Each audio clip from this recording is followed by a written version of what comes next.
Hi, I'm Nikki, the Obsessive Bookseller. Welcome to my channel. Welcome to this episode of Read, Burn, Hoard. This is a feature where I pick one shelf and focus on it for the entire month, deciding whether or not I'm going to keep the books, curate the books, burn the books, and pick at least one of them to read. I added curate to it because I have been buying titles to supplement like the missing volumes in my collection for those really special occasions. I don't know if I'm going to be doing that for this particular shelf. I honestly haven't even looked at it yet, but I just drew, and shelf 24 is what has been selected, and I think it's the McCaffrey shelf. I like Anne McCaffrey. Dragon Riders of Pern, I was less enthralled with Harper Hall. I really ended up getting frustrated with that one, but yeah, I really do like the initial set of 3. And I've always intended to read on in the series I've collected. Anyway, I'm just assuming that's the shelf. We need to go actually look at it. Shelf 24 is the bottom shelf, hidden behind a whole bunch of new acquisitions. So,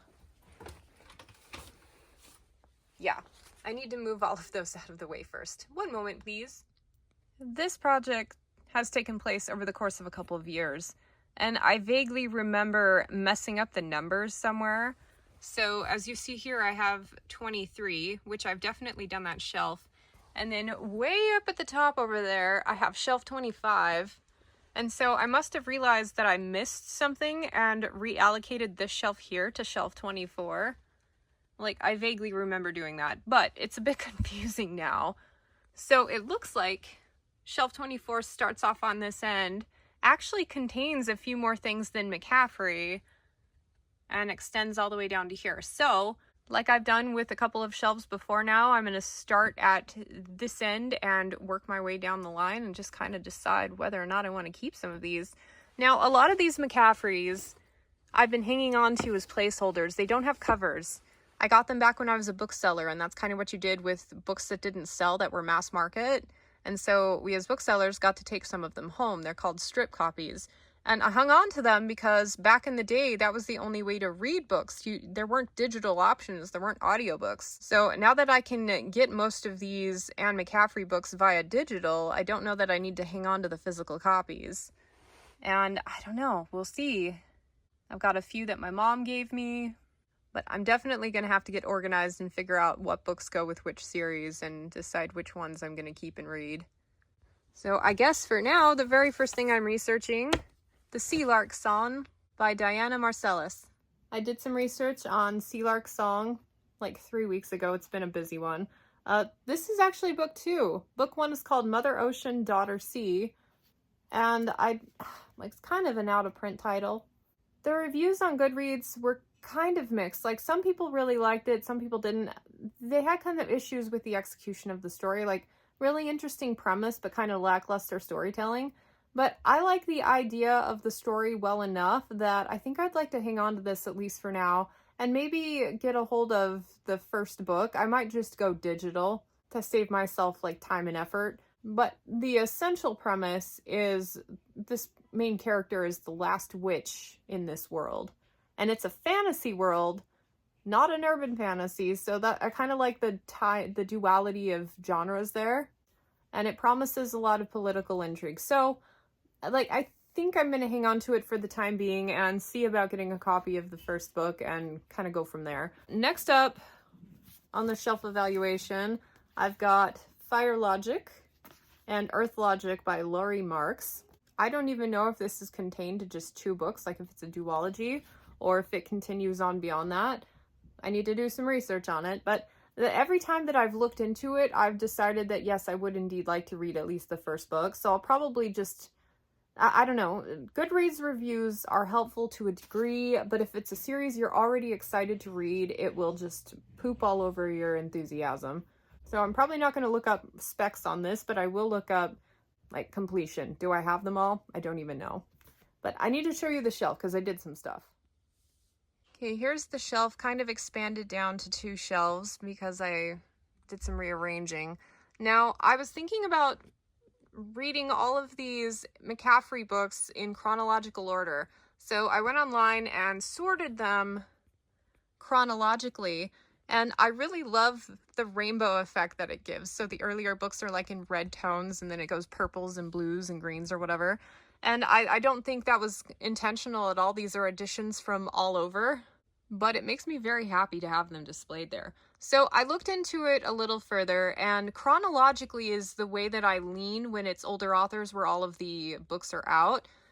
But the thing is like you'll get a couple of Anne McCaffrey's books first, and then chronologically has you reading almost all of the Todd McCaffrey stuff right in the middle before you even get to where the Dragon Riders of Pern series starts, like that initial trilogy, which isn't over here because I've already read it.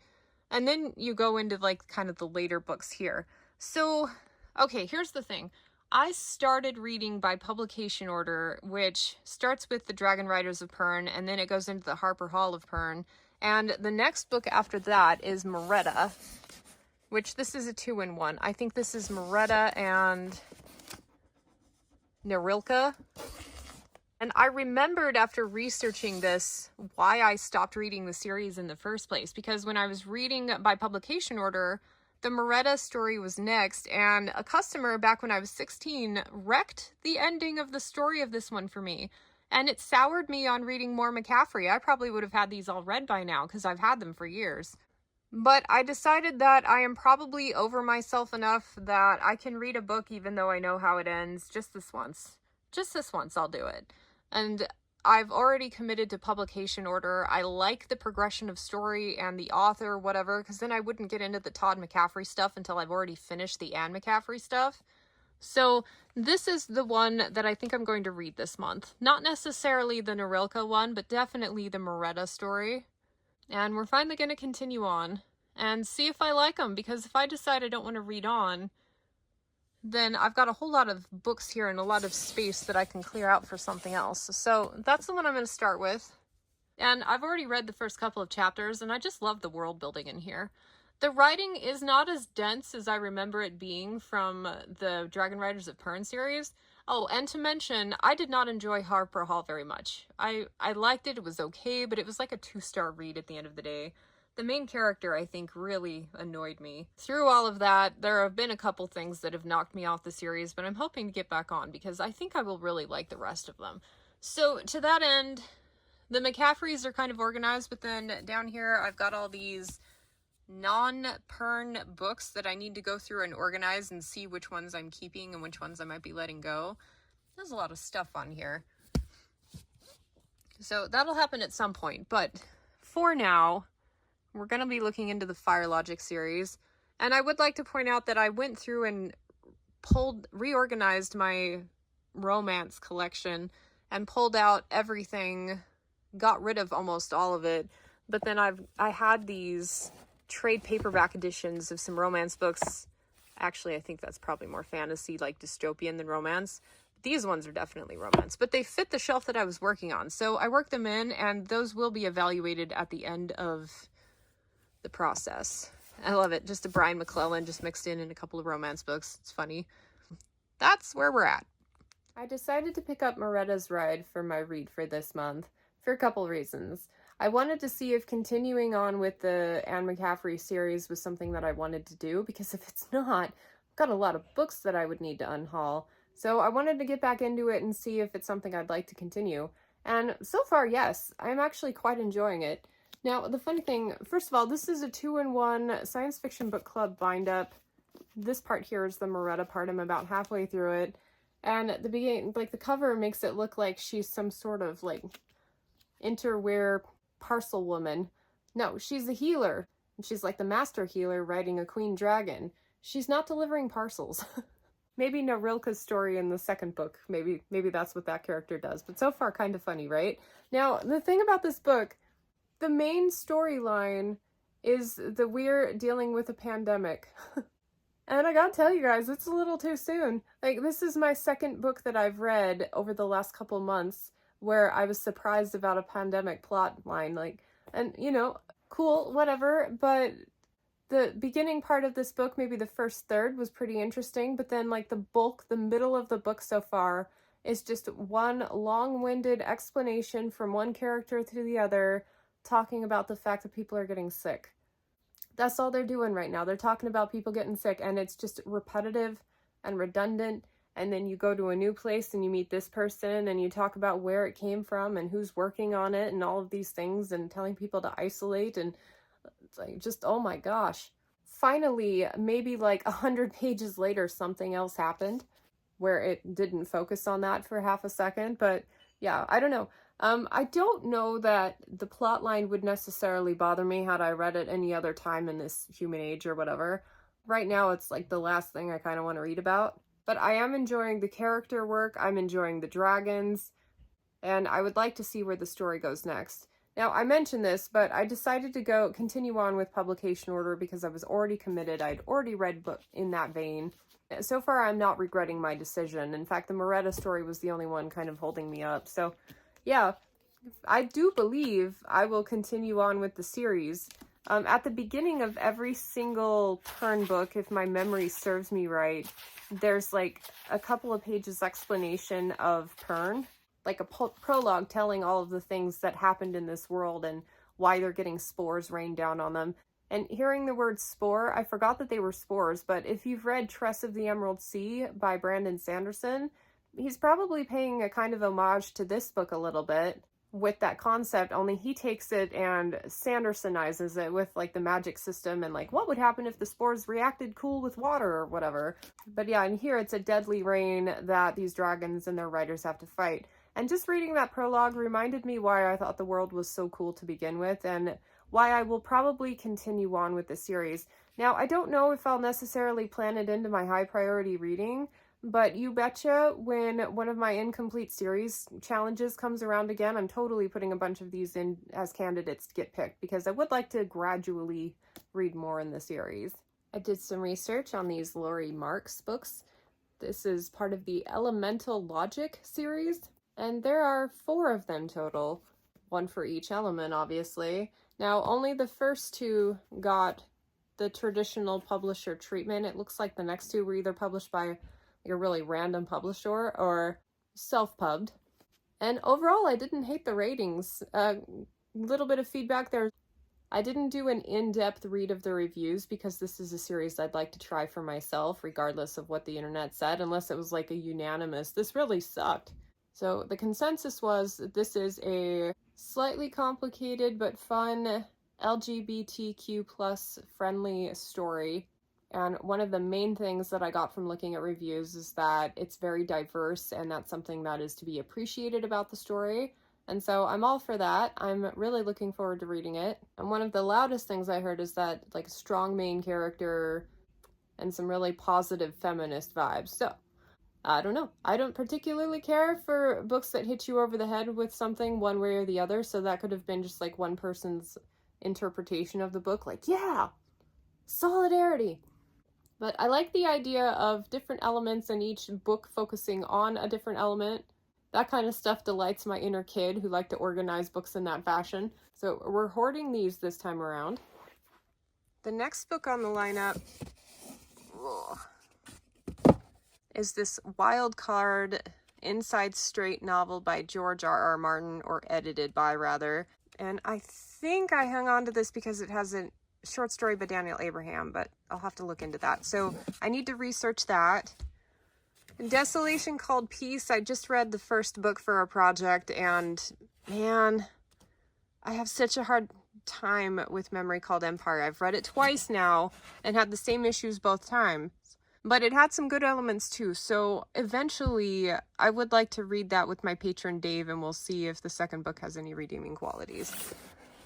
God of Neverland. I bought this like 2 or 3 months ago at Book Outlet. I'm not a huge fan of retellings, but it's so recent to my collection that, like, I'll probably hang on to that. Mad Kestrel by Misty Macy. I don't know anything about this one, so I need to research it. Since I'm enjoying my time with Moretta, I'm going to hang on to all of my McCaffrey books here that are part of the Pern series.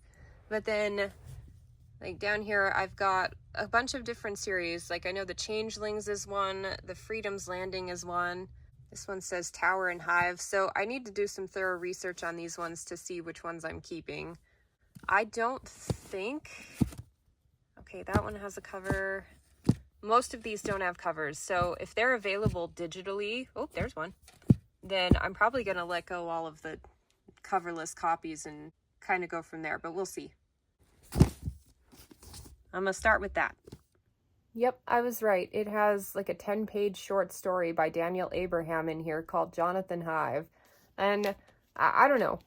I'm kind of evolving as a book collector and as a reader. I used to think that if I liked an author, I had to have absolutely everything in their arsenal of works. Now, the problem here, like this 10-page story, I could probably just read it in a day. Great. But this particular character and short story segment appears in 3 of these wildcard books total so far. So not only would I have to have this one, I would have to have the other 2, and which I have no intention of collecting. I'm not a short story person. I'm not really that interested anyway. I'm sure it's clever because it's Abraham and I love him, but I think I'm ready to let this one go. This is a beautiful hardcover. I'm sure someone who's collecting the series would love it. I've been hanging on to it since it was brand new. But rather than going down that rabbit hole of having to then acquire 2 more books, I'm just going to burn this one. So yay, we finally found a burn. Mad Kestrel by Misty Macy. There are 2 books in this series. This one was trad published, and it looks like the second one was self-published. And the second one actually has quite high ratings. So people who did continue and loved it, like, continued to love it. It's advertised on Goodreads as a rip-roaring pirate romance and mystery. Like, what? I really love nautical stuff, and I don't mind a good romance if it's done well. And just reading a little bit about the premise on like, how the main character got to be on a ship in the first place, I find it interesting. I guess this is a world where water nullifies magic. And so she kind of escaped to the seas to escape a fate or whatever that usually befalls magic users. So I like the concept. We'll see how it goes. I'm up for anything rip-roaring. We're going to keep. Okay, first McCaffrey series. Research, Freedom's Landing. So, as far as I know, I have all of the books in that series. And I don't know, like, there's some interesting flora and fauna on these books to the point where I thought these were dinosaur books. I've spent a long time thinking they were dinosaur books, and then I did my Sunday Shelfie series a few years ago, and someone was like, those aren't dinosaur books. So, evidently, these aliens come pick up a bunch of humans from Denver, and take them to this random planet and drop them on there to see if they can survive. And that's how they're going to tell whether or not the place is habitable or not. That sounds awesome to me. So I am delighted at the concept of the story. And I do love exotic world building and stuff. And there's a lot of newer books like Semiosis or whatever, where they go to a new world and it's like man against nature type of thing. And I do end up really enjoying those books. I didn't love that one for various reasons, but so I think, even though these ones don't have covers, I thought I was totally going to get rid of them. I think I like the concept enough that at least for now I'm going to hang on to this set. Who knew? The next one I have is a coverless copy of Changelings, book 1 in the Twins of Petaby. This is a trilogy, and I only have this one book, so I'll probably unhaul it just because I don't have the whole set. And if I did like it, then I'll just go pick up like nicer copies. But this is one I'm also interested in reading, probably further down the line than the rest of the McCaffrey stuff. But they're Selkies, the twins, who are essentially seal shifters in space. I'm not quite sure what one would do with that, but I mean, I did read 1 or 2 books of her Acorna series, and that's kind of like a unicorn girl in space, so she made it work somehow. This one's also by Elizabeth Ann Scarborough, so I do like it when authors kind of team up a little bit. So probably burning this one, but I'm not burning the potential to read the series eventually, just this particular copy. I apparently have the whole set of one called The Tower and the Hive. This is being sold as a futuristic love story where human telepaths are what enable us to travel between different planets in our solar system. And this girl is evidently especially good at it, so kind of a coming of age with her. These ones are the ones I am probably least interested in reading, and they are available digitally. None of my copies have covers, so I think I'm okay letting this particular set go, especially since like they don't even match. I've got like 5 different versions going on here, and the storyline just sounds kind of meh. I mean, maybe if I get through all my Anne McCaffreys and I'm just itching to read more, I can go find these. But for now, I think these are great candidates to be burned. And finally we get to the Powers That Be trilogy. So I have a more modern paperback here of the first book, and then I have my mom's like old hardcover books. And I think because I've got my mom's copies, I'm going to hang on to this until I've actually given it a try. It says Petaby is the name of the series, and I think that was the same one as the Changelings one. So if I read the Changelings one and like it, I think this is set on the same planet, and it has to do with animals. So some weird like animal genetic engineering, and so I don't know, anything to do with animals I'm usually more prone to read. I really like that kind of variety and stuff. I have no idea what they're doing. There's a horse with a rhino horn on its nose, and then we've got a cat riding a horse in the background, and then some puma. So I don't know what I'm going to get here, but I'm hanging on to these mostly because I've got my mom's hardcovers and I want to actually try the series before I let it go. But I think in all of the things, like I'm assuming the Changelings one is a spin-off of this one because this one's called Petaby and that one's like the twins of Petaby. So we're going to start here. Maybe the fact that that one's called Changelings is an indicator of what the big mystery is in this trilogy here, in which case it's already ruined and whatever. We'll see. But I'm gonna keep these for now. So after shifting a few things around, I had some space on the shelf above it. I've got all the McCaffreys that I'm keeping all lined up, nice and pretty. And then these are the ones I'm burning so far. And that leaves this set here. So I just did a recent book haul. I had this on a cart and this fits in the same shelf, which I'm kind of kicking myself. I mean, it's good to know that I'm going to like and read more Anne McCaffrey, but Daughter of Redwinter by Ed McDonald is the book I would have picked as my high priority to read this month, but whatever, too late. These are the really nice signed broken binding editions. So definitely hoarding those. And then I have Montego by Brian McClellan. This is part of the Glass Immortals series, like In the Shadow of Lightning, his most recent one. And this is from one of the most interesting character perspectives in that story, and really looking forward to that. I love arena stuff. So, okay, so I have these romance books that I just put in the collection because I wanted to evaluate them. I met this author at the Vegas Valley Book Festival that I helped run when I was a bookseller back in the day. And I'm not really in the mood to evaluate whether or not I'm keeping that book. It's just a random romance I have on my shelf. So I'm going to cheat and just hang on to it and pretend everything's good. There will come a day where I'm in the mood to read a romance novel, and then I will go through and evaluate a bunch of them. Maybe I'll even do like a reading vlog or something where I try a whole bunch and then pick one and then have like unhaul, whatever. I don't know what I'm going to do. Jamie McGuire, she's a romance writer. She wrote The Beautiful Disaster and then has a few more books in that particular series. And I read the first two and I actually quite liked them. If I'm going to read a romance novel, I prefer new adult for sure. And I like them well enough that I'd like to continue with that. And then she wrote a dystopian book called Red Hill. So I definitely will be hanging on to these. I like the author. And my friends, that brings me to the end of this particular shelf evaluation. I didn't get rid of a whole lot, but I feel like I educated myself a lot on what I got on my shelves. I'm especially looking forward to these. And I have reinvigorated my excitement for Anne McCaffrey stuff. So hopefully I will be reading more in the future from these. And this is what we're burning. So my last check-in will be an update on how the rest of this story went for me. Well, I finished Moretta. I can't say as though I really enjoyed my experience reading this month. So the entire book was about a pandemic, and I didn't realize this going in, but it was, like, not very well-informed pandemic stuff. Like, who are we now that we know a whole bunch about that? And so the solution to the problem, the medical science didn't make any sense, and then there was just this big old drama. Okay, so one of the main problems I had about the book is that everything was kind of kept at an arm's distance. So you know people are dying, but nothing ever happens on screen. It's like the difference between reading about something happening in a newspaper without pictures and experiencing it firsthand. Whereas for me, books, like, that's my firsthand experience. That's what I expect out of them. So the story could have been a lot more interesting had a lot of the drama been happening. But, you know, it's like so-and-so's first cousin twice removed caught it and passed, and like, you know, nobody who is ever on screen is affected. So that was a problem there.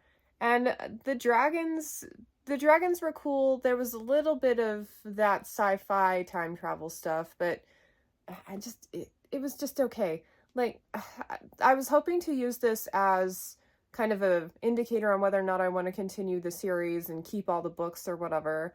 But this is easily the weakest one that I've read so far. And so my memory of like the White Dragon, that one was particularly good, is strong enough that I want to at least try a couple more books in the series before I decide if I'm giving up. Now, this is one of those, I will not put this on my high priority TBR. This is something that will only get read if I'm doing some sort of incomplete series challenge and it comes up for that.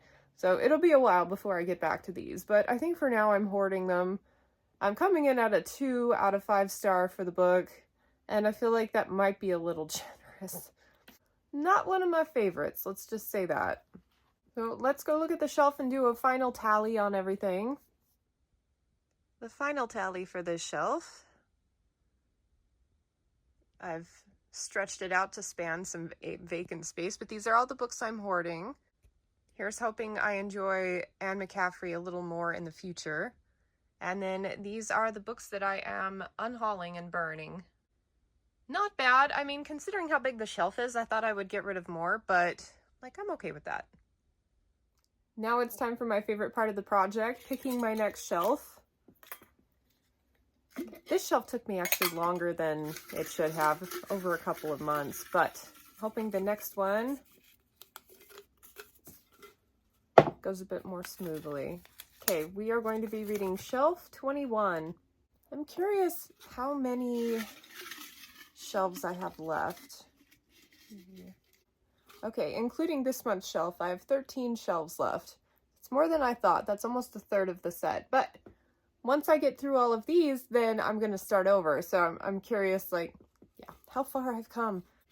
Look forward to my updates with Shelf 21 on the next episode. And for now, thank you so much for watching. Subscribe if you haven't already, and I will catch you later. Bye.